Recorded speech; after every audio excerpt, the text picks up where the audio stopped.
We'll have CSB Bank next. So we'll request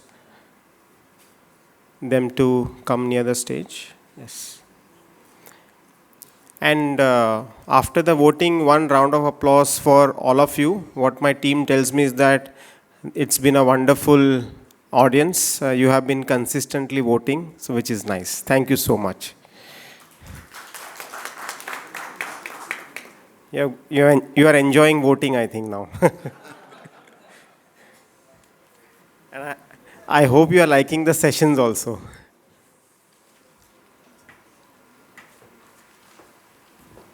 Good afternoon, everyone. My name is Venugopal. I'm the CISO of CSB.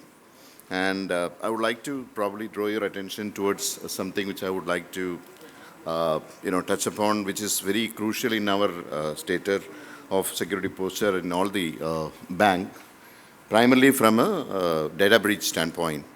Because we have seen in morning that many of the breach statistics talks about cloud breaches, configuration of encryption keys getting leaked out, volumes of data has been, been exposed to third parties and others. So how do we actually protect that is something which has, been daunting my thought process for quite some time, and this has also been asked by my board. So that is the drive for this particular project. So protecting sensitive information in a SaaS environment, because most of the time from the commercial standpoint, the management will not, might not go for a full-fledged cloud adoption or an infrastructure assessment. So they will go for a SaaS solutions, which will predominantly, from a capital investment standpoint, they will go for a solution where the investment on hardware, software, and other aspects, even manageability and operational support will be less. So, so how do we achieve security? Even some of the critical, activities are moved to SaaS. So that's the kind of topic which I wanted to cover. Now, with respect to SaaS solution per se, one of the key tenet is basically possession is the 9/10 of the law, right? Now, what does it mean is from a data security standpoint is that the moment you have access to the data, you will be empowered to do whatever you wanted to do with that data, right? You can use the data in a way which you wanted to, or you can distribute the data which you wanted to, right?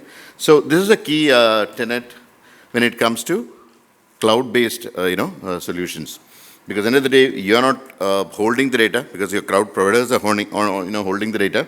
And that is more crucial when it comes to SaaS, because SaaS has a shared responsibility model like this, where you only have access to your data and the rest of the solution stack, including the applications and runtime and operating systems are managed by the cloud providers. Now, how do we ensure we achieve or we have possession during such situation is the key tenet of this particular presentation. And so this is obviously I have painted with certain technical jargons, because my technical brain was actually more aligned to that. But however, these questions have been asked by my board from a non-technical manner, or non-technical members of my board had asked. So they simply asked me, okay, how do you ensure your cloud provider does not have access to your data? Now, how do you ensure that your data, even if they breach, right, is being secured, or what will be the level of exposure I have, right? And they also read some news article that, okay, most of these attacks are happening because even if the cloud is encrypted, the type of keys which they hold for encryption is also getting leaked. And of course, RBI is also behind us in terms of how do we meet the regulatory compliances, right? So these are the key challenges when it comes to when the management or technology team comes for cloud adoption, which I need to sort of battle with. From an RBA standpoint or a regulatory standpoint, we also know that, okay, there are quite a lot of regulations, starting from, cybersecurity framework till the IT outsourcing talks in length about, cloud adoptions. Now, RBA does not give a levy that or any kind of a, exception that if you have a cloud, you will be exempted from these controls. You still need to maintain those controls. You still need to demonstrate, because as per RBI, you are the regulated entity and you are accountable for the data what you hold in your cloud, right? Now, Some of the technologies which we use to meet those particular requirements has also been captured. The key point which I wanted to talk is primarily from an encryption data at the core side, from a field level encryption, application level encryption. Many of these technologies you might be doing already in the on-prem, but how do you do it in a cloud? And especially when you don't have access to the applications and the underlying architecture is the key issue. Right? Bring your own key is another technique which that's a key message I wanted to communicate also. And HSM and other technologies, how do we apply it on a SaaS environment is something which we go through. Now, coming back to the approach, of course, everyone must be knowing it. When it comes to encryption or any kind of data protection measures, first is obviously you should have visibility. That's what you need to identify all the sensitive data across the cloud. And this is again a challenge when it comes to cloud environment for a SaaS, because you need to have access to your instance, and they should allow us to do that. And you should have necessary technology to allow you to do the discovery. And once you are able to get the discovery of the kind of data, you need to classify it. You might have PCA data, you might have PA data, or you might have any specific data which may require to be protected from an IP standpoint, intellectual property standpoint, right? So classify that and bring your own, and protect them and demonstrate compliance is the key message or the approach which we will be doing. I'll probably go a little faster here. So based on the access, we will be applying the encryption methodology and we'll be integrating with the various services which will be required to be done. And we will also do a periodic monitoring of reviewing this particular encryption technology and other things. So the technologies which we use is, of course, discovery classification, and these functionalities are already there. And especially when it comes to application data, which means the data is not only at the database level, but also certain configuration settings. For example, you might have some familiarity on certain BRE, business rule configuration files are getting modified, and there is a big, breach happened last year. So those sort of techniques are also, or those sort of artifacts also need to be protected.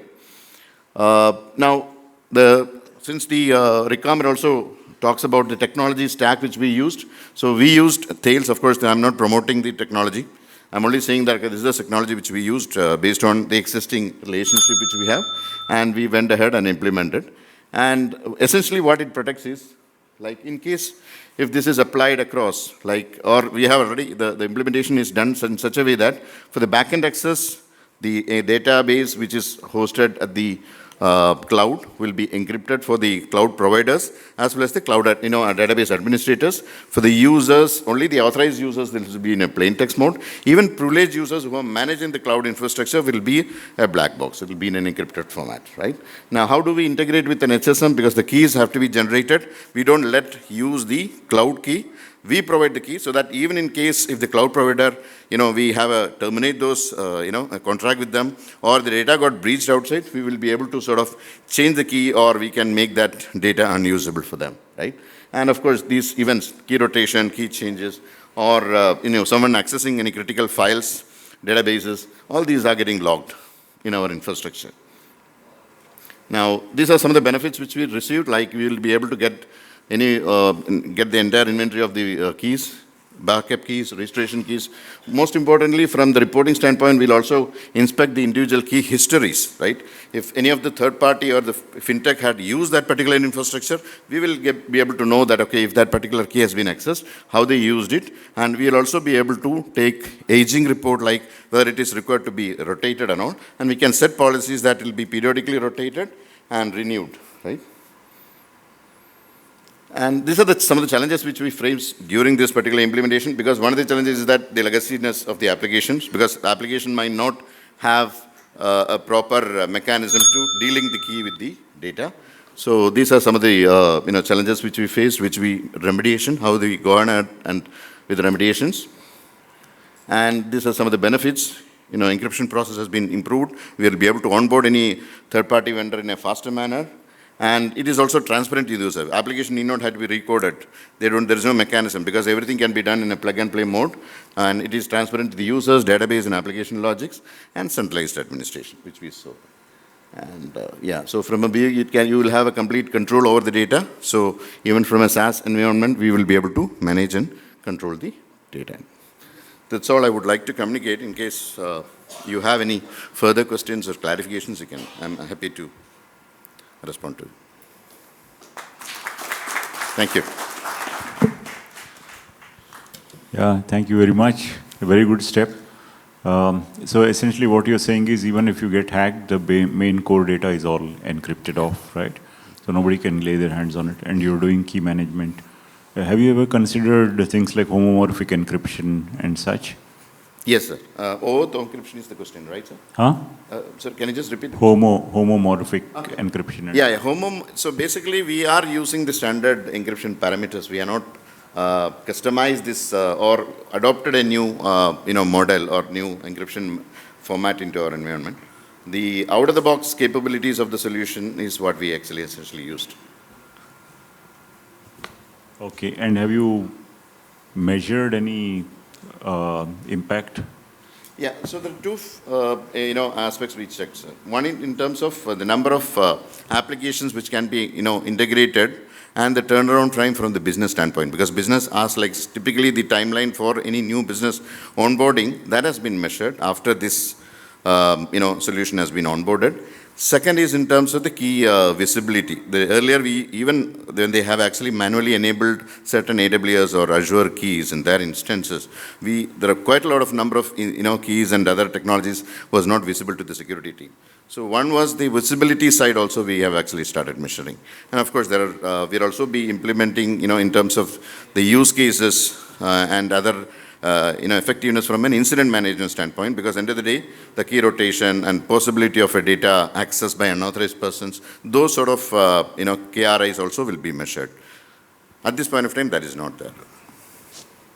Okay, thank you.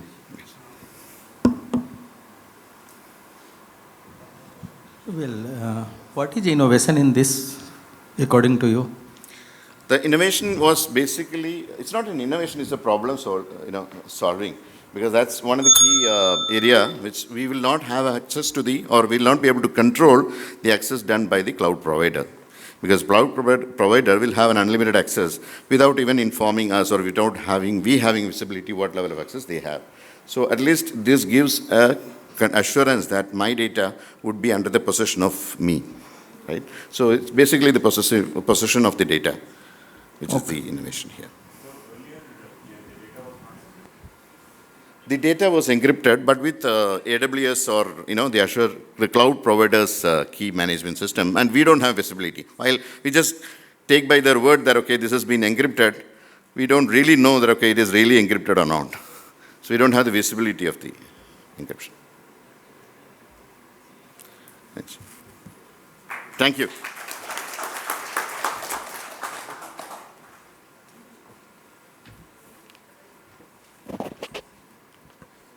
So let's do the usual QR code. Just requesting, please maintain those 6 minutes timeline when you are presenting. Don't exceed that.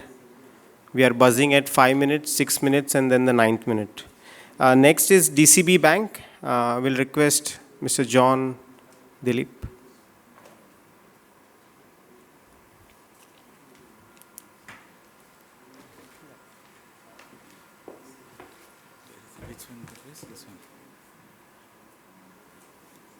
Good evening, everyone. I hope you can hear me. And thanks to IBA for giving us an opportunity to present here. So this solution, we have partnered with deep algorithms to provide biometric behavior-based detection. It's an authentication system.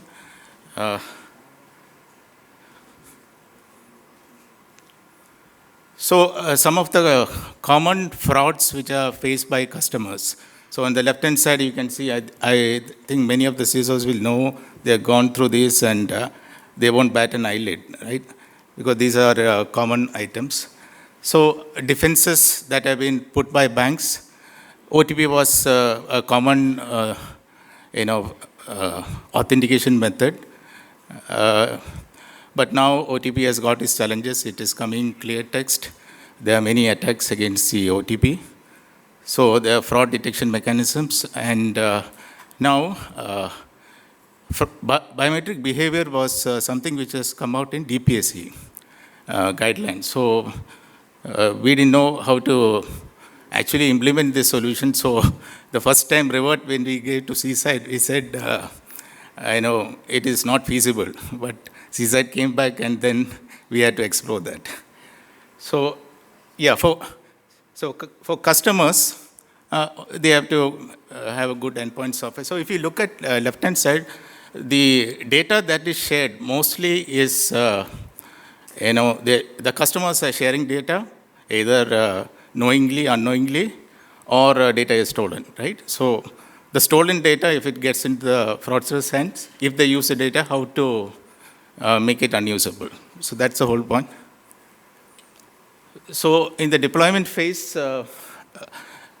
we enabled this pre-learning period. So we have rolled it out in our bank for CUG, for 10,000 plus users. So this is live in our bank for internet banking. So there's a learning period.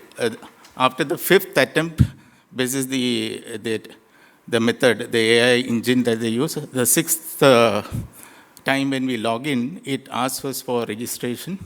So you can choose either QR code or a question and answer, and then further on, it will ask you for the step of authentication. So this is a flow. User provides the biometrical pattern, that is either keystroke or your mouse movement, anything. Then the pattern is analyzed. The AI engine creates a score. Low score means you can get authenticated. So this is for internet banking. This is at the login page. Now, if there is a score which is high, that means the AI engine detects that there's a deviation. Then you need to get authenticated. You need to get your phone, scan a QR code, and then if you succeed, it will get authenticated. You are able to log in. So this is a tech stack used. We are using JavaScript, which is at the internet banking side. It will call the APIs. The Flask API is being used. Python is more or less on the AI part of it, the modeling part of it. This entire stack is hosted on-premise. We got Kubernetes controlling multiple Docker nodes, and the OS and database also, Red Hat and Oracle. So they suggested MySQL. We said we want it done with Oracle because that is what we have support for. This is a real life screen. This is actually I logged in during registration phase. So it'll ask you want a QA or QR code, select QR. And this is actual authentication. So I asked my son to do a login into internet banking. And when he logged in, the pop-up has come in. And then I gave the phone to him. Then if he scans, then I'm able to get logged in. So when using the mobile phone, you need to put your mobile phone's PIN or biometric, then only you can get logged in. So that's a two-way authentication. Some challenges. Right now in CUG, we have observed some of the older version browsers are not supported. I think this is going to be there. And the mobile device should support a QR scanner, which is able to open a browser because you need to scan. And right now, there is some ironing out. And we have, in addition to the AI engine calculation, we have added some more customization. That is additional items like your IP address or your system characteristics also added, but with a lesser weightage. So nothing has been removed from internet banking. The same thing, your username, password, everything is there. OTP, everything. We added one more component to make it better so that the outcome that you're looking for is to get the frauds reduced. That's it from my end. Thank you. Thank you. Yeah. Sorry, I missed your name. John from DCU Bank, sir. John, yes. So essentially, you implemented behavioral biometrics, UEBA, into the authentication and mechanism, right? That means the identity and access management. It learns the behavior of the customer, sir. Yes, yes. So what changes did you find before and after? Any metrics that you gathered in the sense that how many login attempts have failed or fraudulent attempts have have you Okay. warded off or so? So this concept is, it's to add an additional step-up authentication when the normal behavior changes. So there were multiple teams involved in our bank, including from fraud management team, vigilance team, technology team, and security team for basically the testing part of it. Negative test cases were there. Uh, to, to answer your question, we have had a satisfactory QA testing done, and that's why we rolled out to And I'm saying 10K users. the net result of, let's say, failed fraudulent attempts. I The mean, negative- and the stuff that you measure, Yeah. in the sense that earlier the threats were so many, you brought it down by so much because of implementing this. Okay, so this is in CUG still, sir. So we didn't want to roll it out to customers yet because the customers are a whole different game altogether. So then we'll have to train our customer care team, a lot of other additional processes are there. Then this is a selected user base, mainly for employees. Yeah, so we need to get more of this output taken and then train and then give pre-awareness to customers. After giving them the training material, the awareness part, then we'll roll out to customers. So far you haven't rolled it out. No, this is for all these are 10,000 users from the bank itself. sir. Internal customers. Yeah, internal customers. I mean, probably there have been many hacking attempts earlier, and maybe breaches which would have happened, or some kind of a login problems Yeah, you so would have had. that So Those they have been reduced? gathered still, sir. Those have been gathered still. Okay, so the impact is yet to be measured. yeah. Impact is, so once we roll out, so one more thing is we haven't rolled it out to mobile banking yet because the SDK is still being developed. And once that is done, we'll get more information there, sir. Okay. Yeah. You spoke about the challenges of the OTP, but I see that most of the large banks and those are still on the OTP as a factor of authentication. People have not moved to this behavioral biometrics. Could one of the reasons be that this technology is still untested and not validated? Because I am not very sure that, there's no benchmarking against it. That is one. Second part of the question is that, can this purpose also be served by having, say, IP-based or a geolocation or time-based logins, and then you create those kind of, baseline normal basis the geolocation, the timing, and the IP addresses. And if you find a deviation in that, then you throw up an additional challenge, which you throw up in the terms of QR code. Yeah, so the first answer your first question, OTP. So when we looked at the first slide, the common issue that we find is when we look at the fraud cases is customer sharing the OTP to the fraudster or sharing the credentials.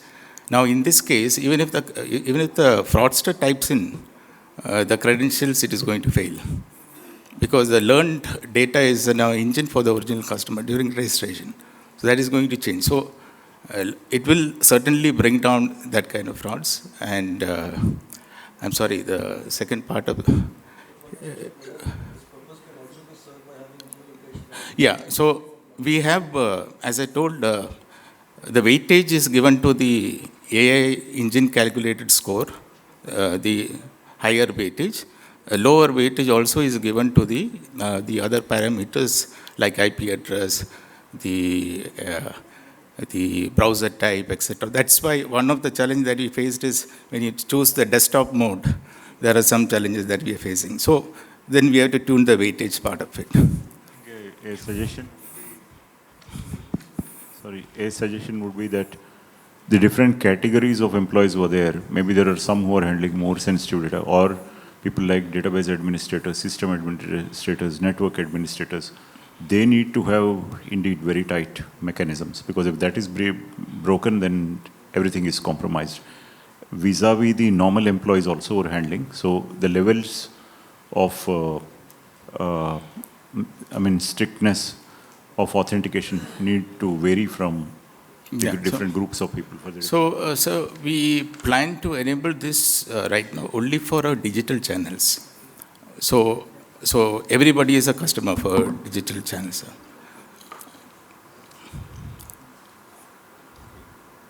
Sir, you told that you are giving lesser preference to IP address and other this type of data. Yeah, because a fraud engine also is doing Yeah, that. Sir. and AI data you are giving more preference. Yeah. However, the data which you are giving less preference is having more correctness. Yes, sir. It is Why possible. you are doing so? It is possible because what we found out, this is during our initial phase, is the people, they keep on changing their devices or they sometimes use from their mobile, sometimes they use incognito mode. The customers we can't predict, even though it is employed, the 10,000 is a large number. A lot of variances are coming, and if we give more weightage to the browser characteristics or from where they log in, we are getting a little bit more higher false positive. That's the reason, sir. Yeah. Thank you.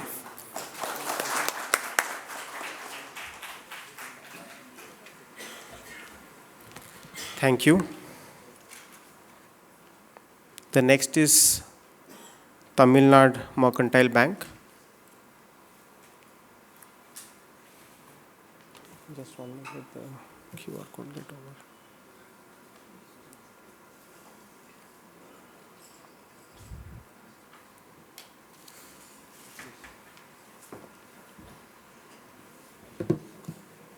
Good evening, everyone. I am Shermu Uthurai, CISO, Tamil Nadu Mercantile Bank. I am going to present about the implementation of robotic automation process in blocking of IOCs received from threat intel agencies.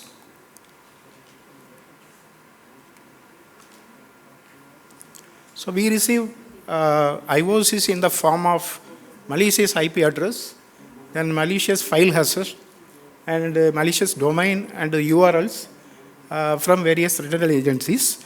We have subscribed to various agencies like regulators, RBI CSIT, CERT-in, then we have NCIIPC and Cyber Swachhta Kendra, and we have private players like Visa and IBM Force Exchange.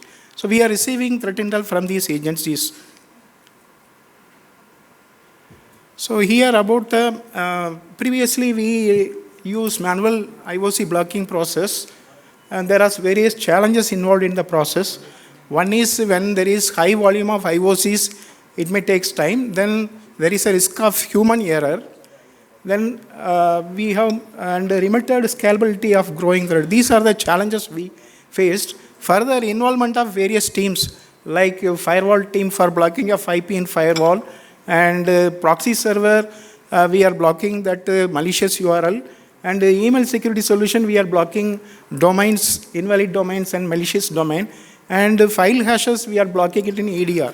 So various teams involved in blocking this security solution. So presently we are using robotic process automation, which uses software robots to automate repetitive and rule-based tasks. And we use UiPath solution. So the process involved is like this. Actually, the suspicious IOC forward to robot's IOC repository. Then robot read and validate the IOC. There may be a invalid IOCs are there. So it segregates different IOCs like IPs, hashes, domain, and URL, and it automatically updates the same in the respective security solution, and it generates the log file, whether it is successfully completed or if there is any failure, it will probably at the end of the process. So this is a sample one. This is from CERT-in. So it bifurcate the respective IOCs. If any IOCs, I mean that malicious file has MD5 hashes, then we have to convert into SHA-256 or SHA-1. Then that has to be updated in our EDR solution. Similarly, that some IP files, they may have range of IPs. So for that, the robot automatically it calculates the range and it will update the solution respectively. Then the last file, it has the log file. So it provides how it is completed, whether completed successfully or not. All these details are provided to the respective team. So impact of the RPA. So this is we are using for repetitive tasks, and also automation involves efficiency, accuracy in the process. So faster response time. Robot takes only smaller time for completing the task, and automated threat blocking, high scalability in case of large volume of IOC. Then the robots will take it immediately. Then integration across systems. It is easily to integrate robot in all the systems to complete the task. So here, the benefit from automated IOC blocking is faster speed, then high accuracy, then highly scalable, then the immediate response. That is, at any point of time, 24/7, it runs immediately, then high efficient. This is the benefit we achieve. Thank you.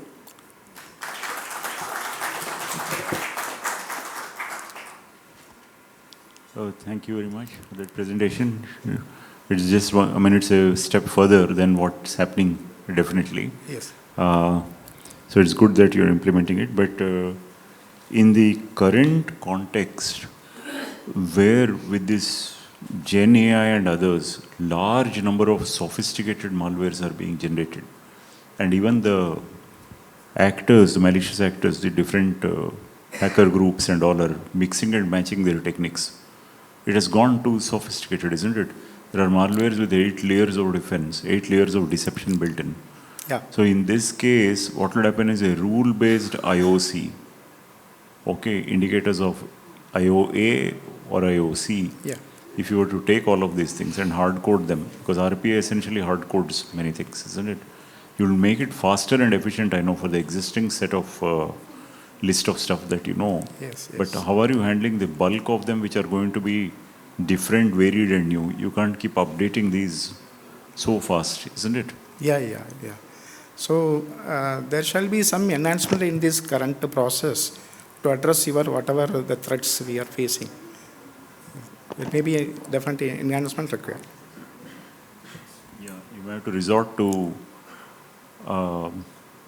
AI machine learning, because Yes. unmitigated, it's not mainly about threat mitigation, but your indicators of compromise also, how they can change really very fast. Some more rules required based on depends upon the attack, whatever the attack metrics, what we receive. So we need to fine tune the rules.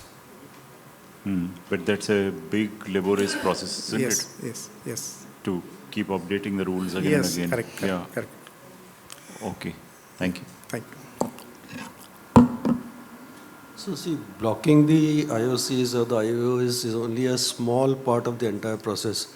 What you also need to look at it, you need to add the contextual information to it, then do threat hunting based on that if this IOC is there. Then you also need to look into it, whether this IOC is, or scan your system and see whether this IOC is already present in your system.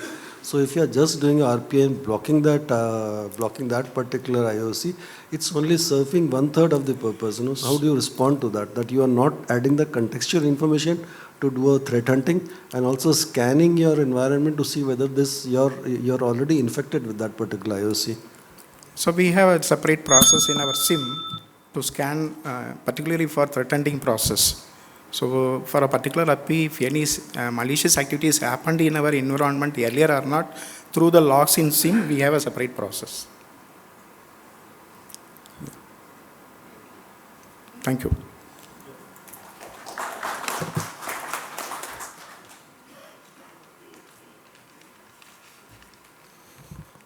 Can we have the QR?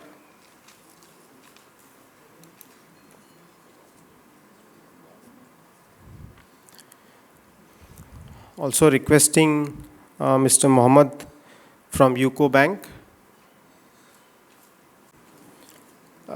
Just a confirmation, everybody has voted with a raise of hands if anybody's left. Anybody's left? Okay, great.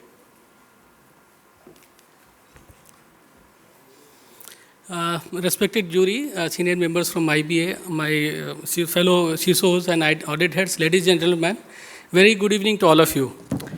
I think all of us, we have seen our fellow colleagues, CISOs, talking about the technology pitch. In fact, I thought of, let me take a different pitch. So according to me, this is something which will define the way forward as far as the CISO role is concerned, because cybersecurity is not about technology alone. It's about protecting digital infrastructure from these threats that are emerging, and that undermines the trust, the financial stability, and the customer safety. And therefore, it's very, very important that we have to see something extra so that this not only remains the technological piece, but we are also there to protect the interests of our internal customer as well as the customer at large. So while we say that, let me start with a story. Let us imagine a branch manager who receives an email from someone who claims to be his senior, immediately asking for customer sensitive data. And the email looks legitimate with logos and the email signature. And branch manager responses only to later realize that this was a phishing email. Now let me paint another picture. A customer who receives a lucrative offer through a link and which offers a deep discount, and customers quickly jump upon it and clicks the link, and later realizes his account has got compromised. So these are not hypothetical scenarios that I am talking about. Every day, almost in our financial sector, we are witnessing that the customers are falling prey to the traps of the fraudsters, and that's where the awareness is the key. I think this is something which collectively we have to think way forward. And in the entire chain of these problems, human remains the common vector, human remains the weakest link. And therefore, this is something which I am advocating, that these are the problem statements that we thought of. In order to solve the internal customer or a vendor problems, what we see as a day in, day out, that human vulnerabilities come on the top of the agenda, followed by the lack of awareness. While we say that we all are digitally sound, we are a technocrats, but at times we also do mistakes. And the need for a proactive cyber culture, I think this is something which should evolve as a part of ongoing maturity as far as cybersecurity is concerned. From the customer point of view, these are the challenges that we have seen. The human emotions or over-testing nature of our customer. Customer tend to believe if something comes purportedly from the bank. Digital literacy gap is another area. And the customers also have a tendency not to report, maybe because of various reasons. And to address all these challenges and gaps, awareness is the key defense. That is something which we should collectively look at it. What we have thought of as in UCO Bank, we have adopted two-pronged strategy. One is for our customer with continuous engagement, and with our customer with regular education. And for that purpose, we have done a lot of things as far as the awareness drive is concerned. We have dedicated cybersecurity corner in our bank's website, which has host a lot of material leading to the recent frauds that are being done by the fraudsters, educating the customers through our social media platforms. And this is what we have been doing regularly. Internally also, we have been sensitizing the customer through all those channels, including the HRMS portal. We have mandatory questions for every employee. They have to mandatorily attend it. And we do not leave it there itself. If the employees are not able to respond properly, we'll take them to a training session, and we'll tell them what went wrong, why you could not identify the red flags. These are our in-house developed. We take pride saying that we have developed a lot of material for our customer, internal as well as the external customer. We come across a dedicated booklet, Phishing and Countermeasures, which talks about all types of phishing attacks. We have also dedicated books on a comic form. We have come across a book, Naughty Nattu. It's a digital version available in our website, which gives the step-by-step process as to how the customer are being tricked and what are the safety measures for them to stay aware. These are again in bilingual form. It's again in-house developed, designed by our own team. We have a dedicated team for this purpose. And as far as the, as we as a CISO feel that cybersecurity is a shared responsibility. Truly, I mean it, and therefore we want to involve the, all zonal offices, the branches, all employees, And that's where we are also having a large scale of awareness drive at the grassroots level. And by way of monthly cyber security roundup, we are appreciating their efforts by coming out with the digital form of display and appreciating their efforts at the branch level. And we have 43 zonal offices, sir. And what we do is every year we try to reach out to all the branches, all the zonal offices. Every month we decide a couple of zonal offices and the branches, and we complete. These are some pictures that we have done in the last 1 year, and this process is still continuing in a big way. So the idea was with these, what are the impacts that we get out of it? We get enhanced employee vigilance, of course, the broader community impact. It's not only internally, in fact, we have also started doing outreach programs. That is also our, we are reaching out the school colleges. We are also tying up with some institutions, those who really need this sort of awareness drive. And these are the outcomes, sir. So by virtue of educating, with continuous education, when we do the phishing drills, I'm happy to say that our employees are able to identify the phishing emails with the red flags, and our numbers are coming down. As far as the customer is concerned, there again, we do a lot of walkathons, we do outreach programs, we reach out to them, and we are getting the information that yes, because of your disclosure, at least we are able to identify the potential frauds, or our hard-earned money could be saved. While I just said my primary role is to have SOC operations running at the bank for the production of the digital infrastructure and overall IT assets, we have a list of all those prominent tools and technologies for which we are primarily responsible. So this is again a bouquet of our tools and technologies that we do it apart from our large-scale large-scale awareness drive. So what are the recognitions? We have set up a dedicated cybersecurity operations center in our head office, which has all those latest tools and technologies. And this has been last year inaugurated by our MD, sir. We have also tied up with West Bengal Center of Excellence so as to have the deeper insight, the deeper awareness drive within the West Bengal itself, joining hands with them.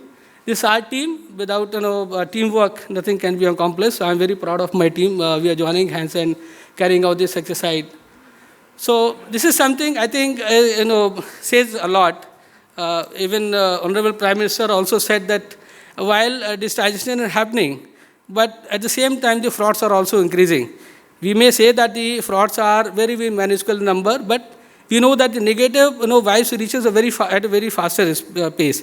And therefore, this is something which I feel will go a long way in giving the confidence to our customer at large, for which we are doing the digitization. And once they identify the red flags, they get aware themselves, I think we will be in a better position to offer them secure and safe banking. So our aim is we remain committed, and we feel that we want to be ahead of the emerging threats that are there, and we want to take this along with our journey that we do day in, day out. So thank you so much, ladies and gentlemen, for your patient hearing.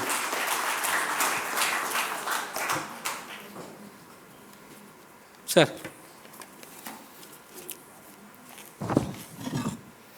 So some of the slides which you presented had data from 23 onwards. So I just wanted to ask from you whether it is a continuation of an existing process, or have you done something innovative in this year? Because we are at 25 now. Anything if you would like to share with us, innovative in terms of education of staff and the customers, which have been done in this year? Exactly. So, sir, what we have done for our staff, we have our 7 staff training college. And in every training program, we have kept one mandatory program of cybersecurity awareness. Not only that, we are also ensuring the participation of our employees. We have a lot of sit and draw competitions. We really encourage them and recognize their efforts. So we're trying to say that the cybersecurity doesn't remain only a one-time agenda for them. They are visualizing and then imprinting on the piece of a paper. And when they really come out with those sort of images, really is heartening to see that, sir. So this is a large way we are doing it on a continuous basis. Outreach program is another area which we have pitched in a bigger way this year. And internal employees, the vendor risk, This was also one neglected area, perhaps we have started in a big way. Every month, we are having mandatory sessions for our vendor staff as well, as to what are the do's and what are the don'ts. Because they are the segment, perhaps we were lagging behind. We have increased the pace to take them along in our cyber security awareness drive. Well, do you have any standardization of these training materials? First thing. If yes, how frequently you are going to change the content of the material? Very good question, sir. What we realize that until unless we give a fire and ammunition to our training colleges, they will not be able to be impactful. So that responsibility we have taken on CISO office. Almost on quarterly basis at least, we are refreshing our all study materials. The recent tricks and tips that are there prevalent in the system, we are again and again highlighting them so that the people at large get to know as to what are the new things that are happening, what are the new techniques adopted by the fraudsters. And these are the continuous process. We do it and then circulate it to all our zonal offices. They are having the locational training programs. Our training centers are having the regular programs. So this is being regularly used by them. So that's the responsibility lies with us. Okay. In August 24, the top 6 digital arrest, out of that, one was ex-DGP of Punjab. Sir. 4 were doctors, 1 was professor. All were educated. Do you think this is going to make change? Definitely, sir. See, the point is those guys perhaps initially they will not able to understand the phenomena. The issue with which the fraudsters were trying to jump in, they were perhaps trying to hypnotize the people. The irony in that incident is they go to such an extent, and what we felt, in fact, from some of our ex-colleagues also falling trap to these things, what they say that when they receive such calls, they try to relate something which has happened actually in their personal life. And therefore, they get into in such a close set that they are not able to even divulging with their close friends or family members. So this is something perhaps which will definitely achieved by way of this sort of awareness drive. And people at large will be benefited with these sort of initiations. Thank you so much once again. Thank you.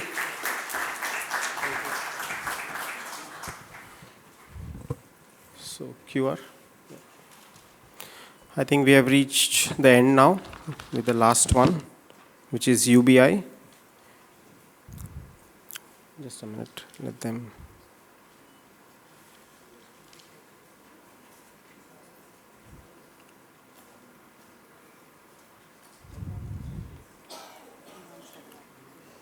With the raise of hands, anybody is left to vote? Okay, great.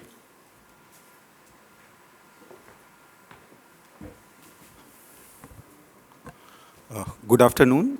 Myself Virat Singh from Union Bank of India. So my we can say requirement is in-house cyber drill. Previously, our IDRBT was conducting cyber drill and all the banks were participating in it. And later they have stopped conducting the cyber drills. So cyber drill is a tool for us to check the effectiveness of our incident and response strategies of the bank. And that is an essential component where we can check our effectiveness for the how for particular attack we have the security controls and how the my incident team is reacting on it and how they are performing and what action they are taking on it and what is their detecting capabilities. So accordingly, we have planned in this financial year only in January, and we started before the IDRBT stopped. We have conducted one cyber drill in-house by our team, and again during the IDRBT cyber drill, we were able to detect most of the attacks, but when our team has conducted, they have given us a lot of challenges and we were not able to detect all the attacks. So that is the what benefit we are getting it with the lot of new ideas they are having. We are getting the their capabilities of my team, even including red teaming red team, they are enhancing the skills. They are getting new attacks which is we have not detected or it's not conducted by the IDRBT itself. So that is the win-win situation for us, and through that, lot of improvement. Even some of the, this is the one management tool for us, because in our bank, cyber drill reports are being reported to the board, to the ISC, and to the management. So for them, it is why we are not able to detect all the attacks. So that discussion is going on, and for that reason, it is also input from our side. We can provide to the management particular solution just we wanted. Because of that, we are unable to detect. So that is the use case for us, and we are getting easy approvals from the management, because use case already is there to approval for any product. So we have conducted 2 cyber drill in current financial year, and we have the scope, we have the vulnerable, same way, a vulnerable application we are deploying in the control environment of the bank. And then my team is conducting the various attack. Recently, last time, they have conducted the API-based SQL injection, then PHP object injection, ransomware, and this vertical privilege escalation. So those attacks they have conducted, and the basic attack we were not able to detect, that is password over spraying. Because we got the logs and we have shared, but they were expecting the exact logs, which is the exact payload. And again, we have all the banks having all the security solution, but at the time of real scenario attack, how the team is reacting, how the team is identifying the attack, that is the major point of our cyber drill, which is conducted in-house. Thank you very much.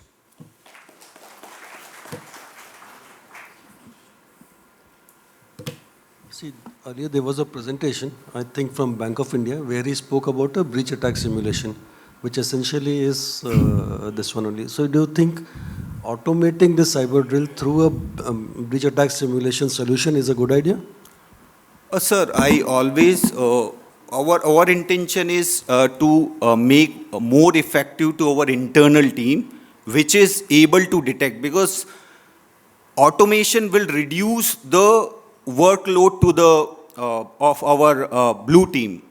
But sir, actual identification, because it will give predictive particular, okay, these attacks are there.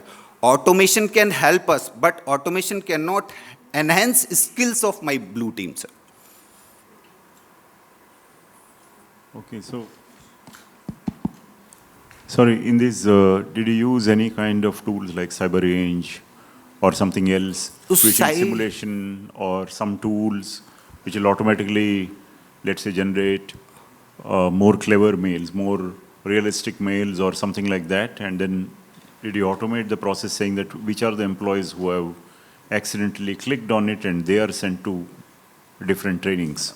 No, sir. We are also using the cyber range, but cyber drill is totally a different setup for us. A one malicious application we are deploying in our environment, in controlled environment, and then actually from external IPs, the teams is performing the attack, and everything in the monitoring mode. They have to identify, they have to detect the particular payload and the attack type, sir. So those things, cyber range simulation environment is there, where they need to identify the same thing, but it is real scenario, sir. Okay, so this is mainly your target audience is what? The entire... It's my complete SOC team, sir. SOC team. So this yes. is the intended audience is your security team. Security team, yes, not sir. the general employees. No, sir. Okay, got it. Okay, so basically it's a training program for your upgrading your teams. It's not training, it's a real life simulation program for upgrading the skills of your security teams. For detecting capabilities and how they are responding then. Okay. And the impact would be measured in terms of how well they are able to take it to work so that yes, sir. They can, protect the whole organization. Yes, sir. So to speak. Exactly how in what time they are able to detect the particular attack, because the team is giving lot of false positive, or we can say, sir, simulated, which is we are trapped into it, and it is also delayed by us sometimes for detecting the attacks. Say, do you have any data that how much improvement has taken place into that? Sir, data we can say is the what my BAS, because it's score about the how the security rating agencies are there, what my score. So those way only I can give the data type.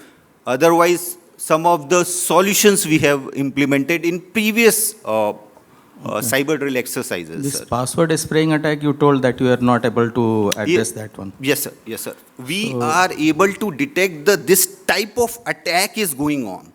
Okay. We have captured the logs also, but what expected by the team, those logs we are unable to provide to them, but we got the logs in the WAF, and those logs we have shared. So in the practical scenario, if we are getting such kind of log, we are blocking those IPs in the perimeter level, sir. Thank you. Thank you. Thank you, sir. Thank you very much.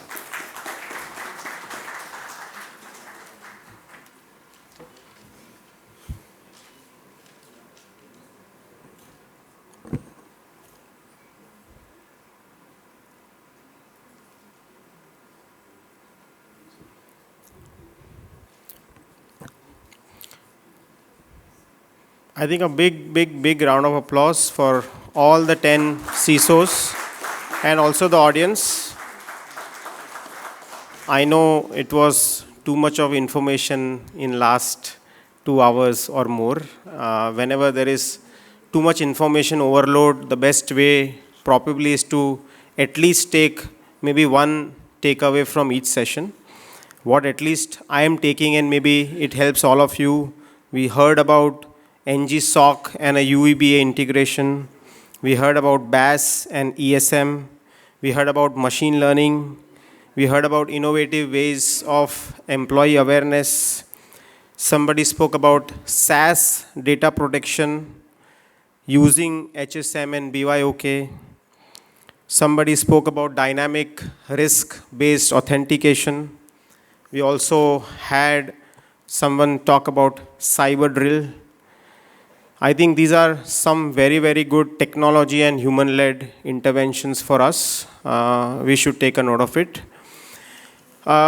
See, we have been, as PwC, we have been conducting, along with the IBA, these forums for you. And we would want a genuine feedback of this particular event so that maybe we can improvise, we can learn from you as well of what can work better. So I think there is a QR code that will come up here. It has a list of very simple 5 or 6 questions. It is just about taking feedback from you for these IBA events. If you can help us fill that. Can you please put up the QR code? Post this, we'll break for tea, and after tea we'll have the debriefing from jury and the prize ceremonies.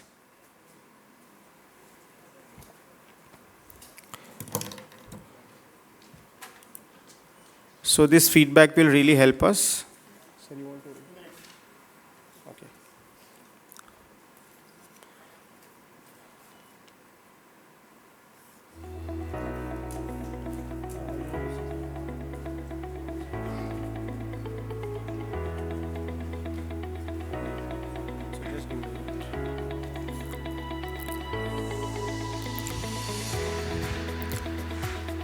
So with a raise of hand, if anybody is still left.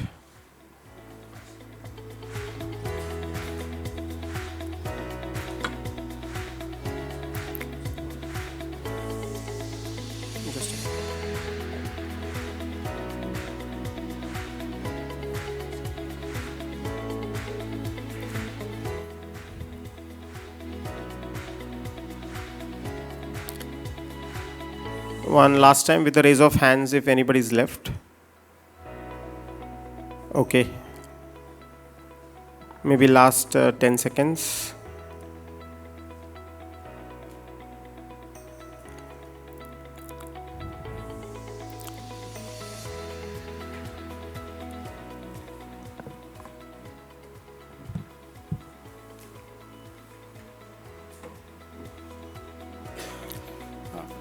we'll quickly break for 10 minutes only, tea break.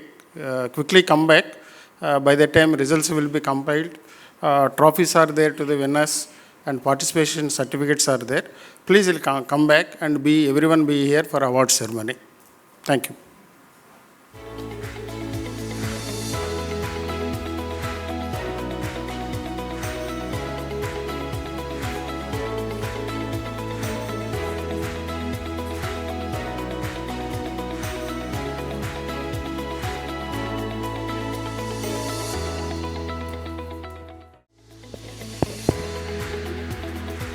May I please request everyone to be seated and keep your mobile phone on silent, please. We are going to declare result in next few moments.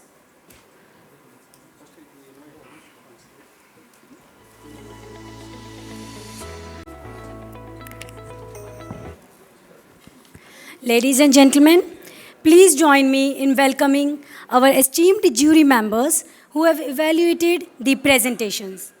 I would like to invite on dais Shri Anil Bhandari, Information Technology Consultant, National Critical Information Infrastructure Protection Center, Dr. Onkar Nath, Cybersecurity Strategist, Dr. Sriram Birudavolu, CEO of DSCI Cybersecurity Center of Excellence.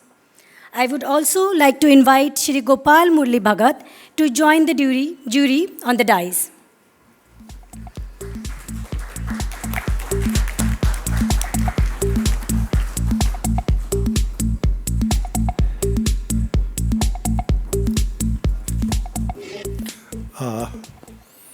I will say respected jury members, our member banks, participants, especially CISOs who have participated in the elevator pitch. I thank you all on behalf of Indian Banks Association for making this event a grand success. Participation from 10 banks in the very maiden year, in the sense that we are introducing this first time. So we have got very good response, and out of those who are applied, these 10 banks were selected for elevator pitch. It was really lovely, very inspiring, very encouraging, and I am hopeful in the following years, the nominations will further increase. Thank you once again to all of you in advance, irrespective whether you are a winner by recognition by the jury or not. All those who have participated, they all stand winners.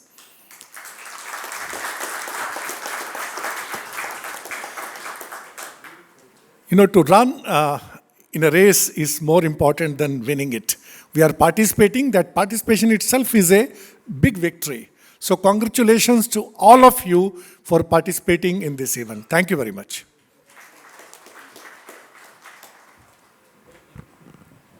Thank you, sir. Now, I would like to request Dr. Sriram to share perspective of jury with the participating banks and any guidance they would like to give for the next CISO summit. Sir.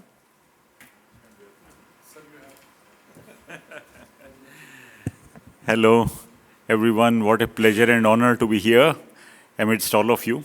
All of you are really top-notch, stellar people representing your banks and being at the high end, top end of your profession.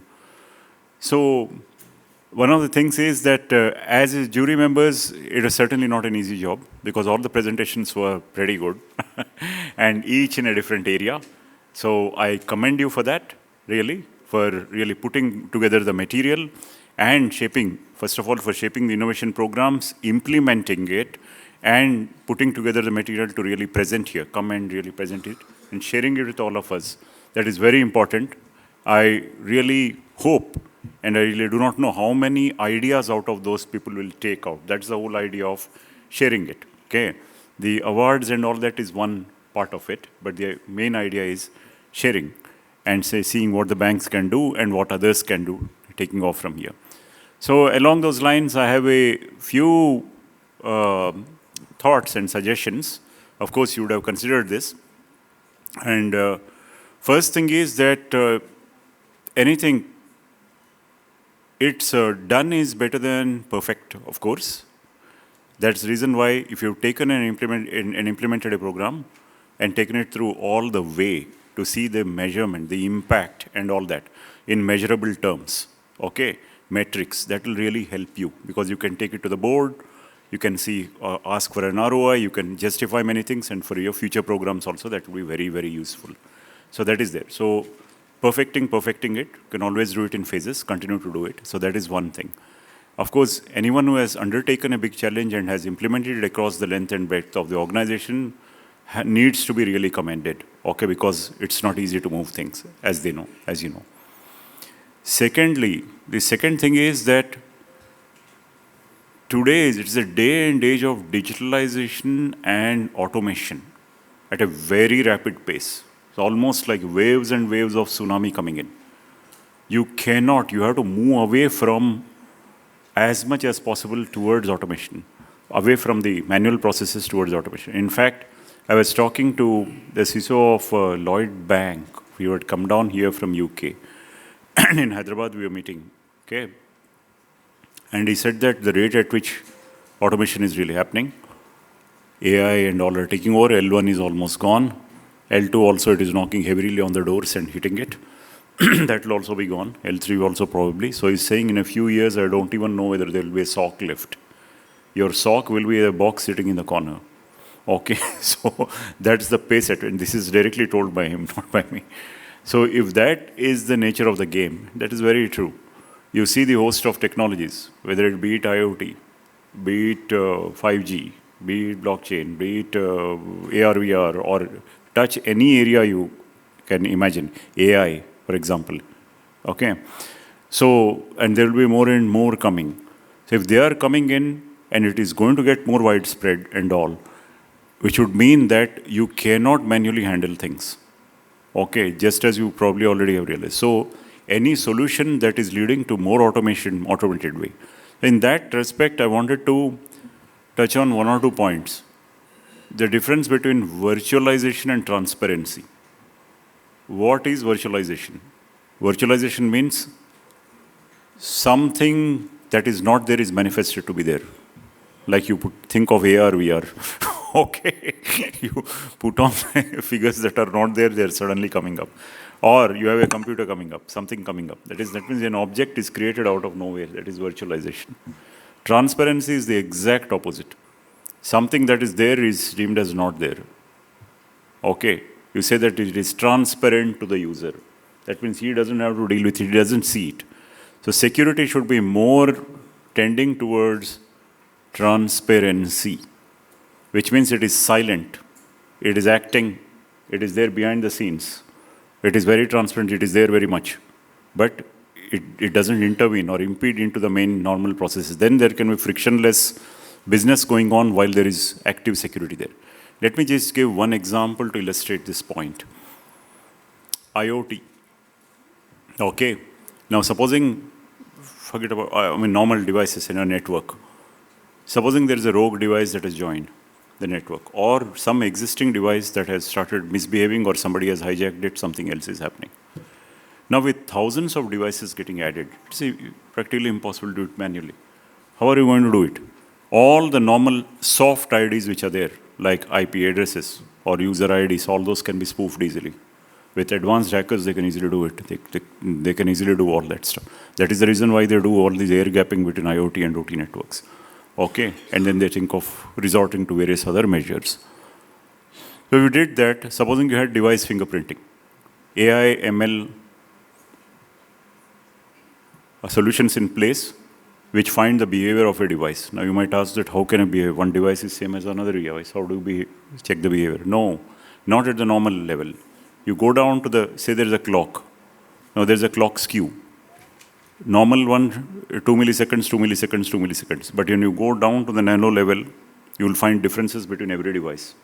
So at that device, if you take the clock skew as one of the parameters, another thing is a whole host of parameters you take. For example, there is a difference between device. Everything is smart. Say a smart light bulb may emit just a pulse. A smart TV will have entire buffers of data coming in. Okay, a hub will have mixture of data coming in. So with that, supposing you were to train your AI ML algorithms, it will fingerprint a device and say that, yes, this is the standard baseline, this is what it is. Suddenly some device is misbehaving or something else is there, it will catch it far before you know and know where to knock that off or so. So in that sense, you will need to automate. Now it is totally transparent to all the people, the things that are happening behind the scene. That is how we would, that is the thing. So that is the reason why solutions that tend more towards this, I'm talking context of the jury and everything, will be given a leg up, a little higher preference. You should also think of it.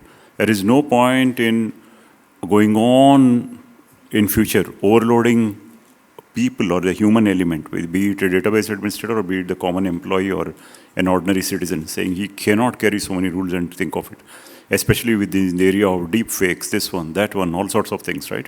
It will be mismatched. And that is when the hacker will choose to attack, at a time when it is overloaded, week, on a weekend, on a holiday, and all sorts of things what you have. So as a result of which, that would certainly play a big role. And the impact what you had, and the kind of things that the long-term impact especially, these would also play a role in this. These are all tips for you to really take it ahead. And please do attend many of the DSCI, Data Security Council of India. We hold many courses in several areas. Please to take the trouble to attend that. Again, a small note on privacy, but 137 countries in the world have adopted privacy norms. Okay, so DPDP Act is one of the ones that got released last year. So the highest ever fines, which are there, as you probably already all aware of it, 250 crores. It is not there in any civil and criminal procedure codes. That is reserved for breach of personal data. So please keep this in mind. And if there's multiple breaches, it will double, triple, go to 500 crores or something. With GDPR also very stiff penalties, and they are whacking them. So now when this comes into picture, you'll need to be careful. The mobile apps that you have, the online activity that is going on, you'll need to monitor everything. And you should always keep an eye on the latest advanced technologies where solutions are already being researched and put out, and adopt them. So on that note, I'd like to just final words that please have a look at the startups, our startups also. Many brilliant solutions coming out which have been deployed across the world in many countries. They are award-winning startups also. We incubate at Cybersecurity Center of Excellence at Hyderabad. DSCI is one. About 55 cybersecurity startups in various different areas. Please do consider them, deploy them, pilot with them, get them into POCs, and then use them. You may find you'll be surprised at the kind of solutions that they can also provide. Okay. On that note, I'll close. Thank you very much, and all the best to the participants. Yeah. Thank you, sir. Thank you very much. Yes, Thank you, sir. Ladies and gentlemen, before announcing the winners, we are also appreciating the efforts of all participants. Each bank will now be invited individually to accept their memento and certificate of participations. May I call on stage Bank of Baroda.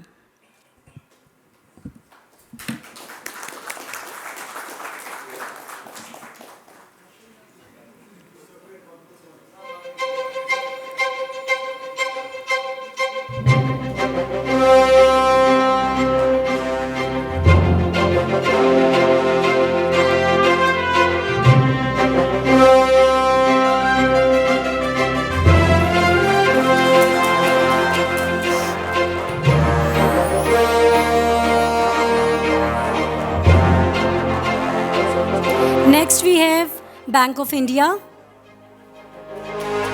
Thank you, sir.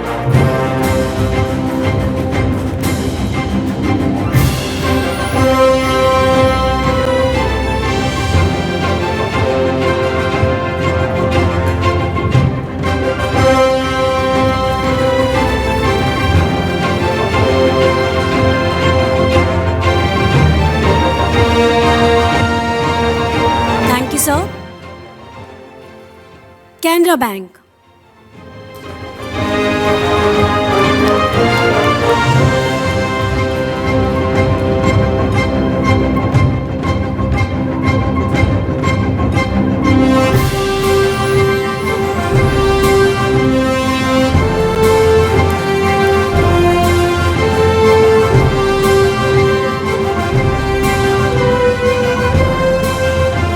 Thank you, sir. May I call on stage Central Bank of India?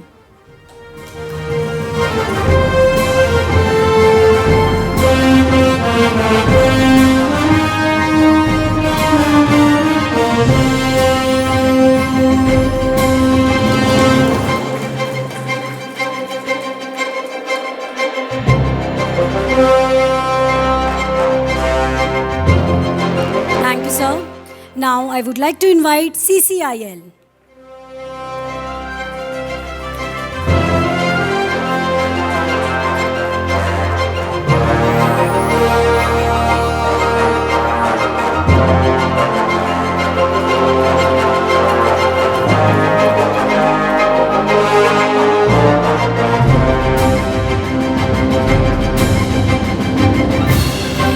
Thank you, sir.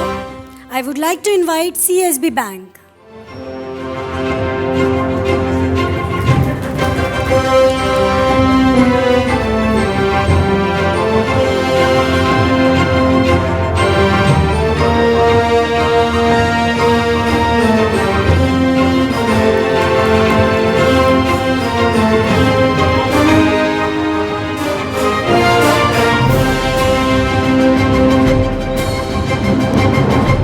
Thank you, sir. May I call on stage DCB Bank?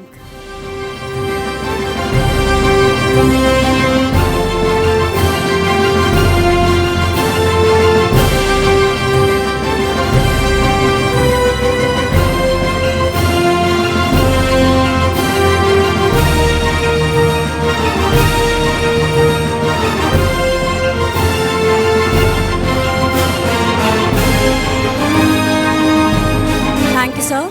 I would like to invite UCO Bank.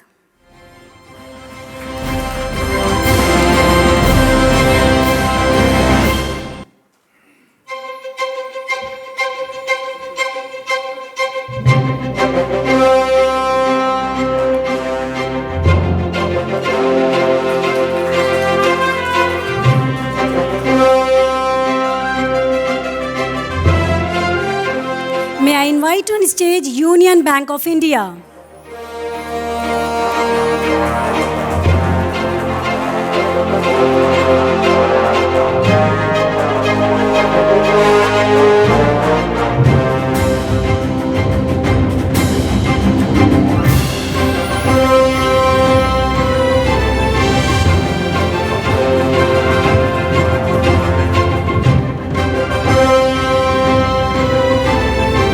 Thank you, sir. Finally, Tamil Nadu Mercantile Bank.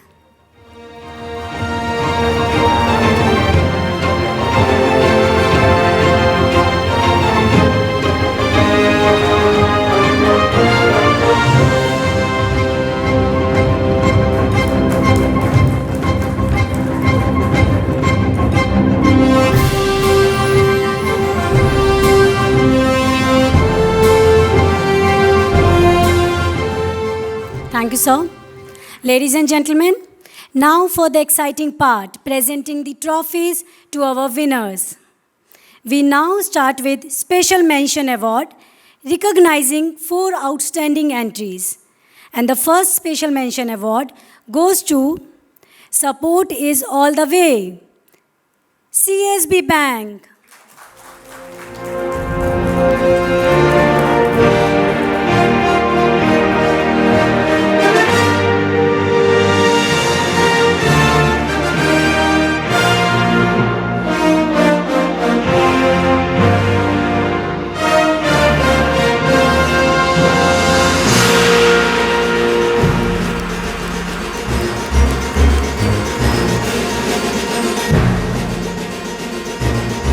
Congratulations and thank you, sir.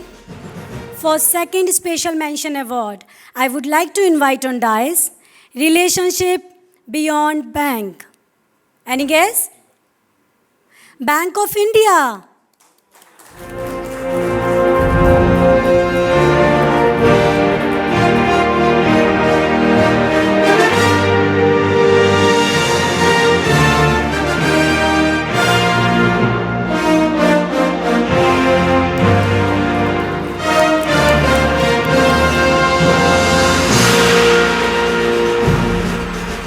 Congratulations and thank you, sir.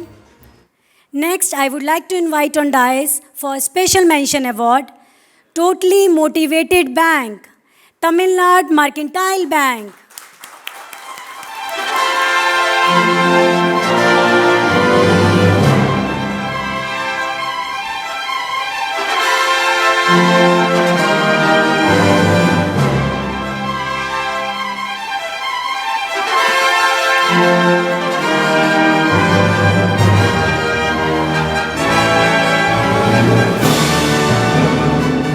Congratulations and thank you, sir. Finally, I would like to invite on dais for a special mention award, Good People to Bank with, Union Bank of India.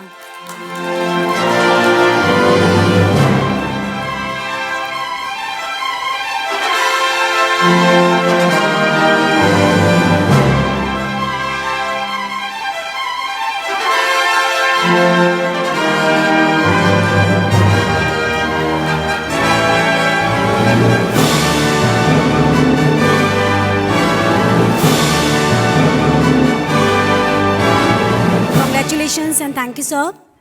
Next, we have runner-up in most innovative page. The award goes to We Value You, DCB Bank.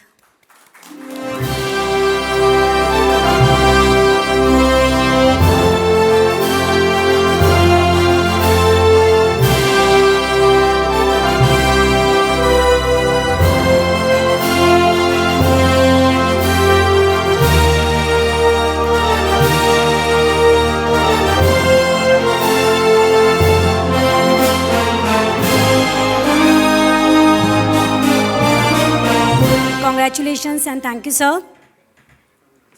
And finally, award for the most innovative page. And the winner is the Clearing Corporation of India Limited, CCIL. Congratulations, sir.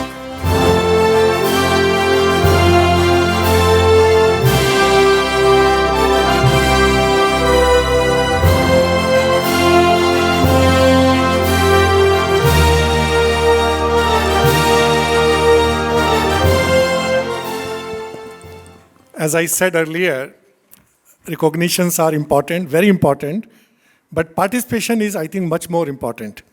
At this moment, friends, I would like to request PwC on the dais, if they can come, and our senior advisor, Shri Srinivasa Rao, please come on the dais. And I would like to thank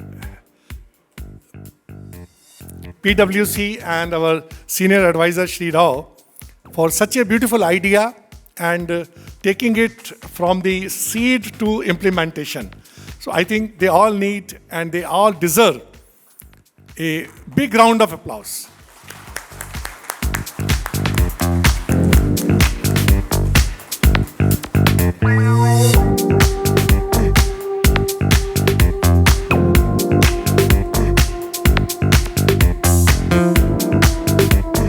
Thank you, friends. And last but not least, of course, small mementos for our jury members. Thank you.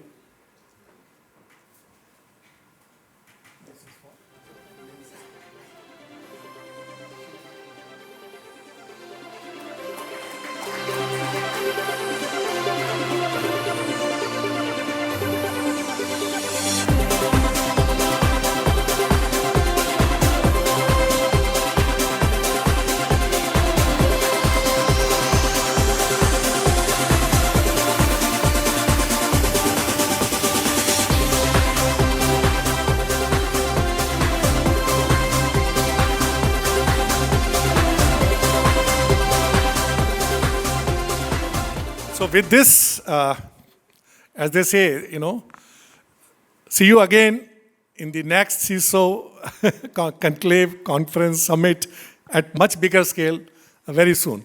And meanwhile, please keep on working on this idea. Try to get some more ideas and come back. Thank you very much. Thanks to all of you for your participation.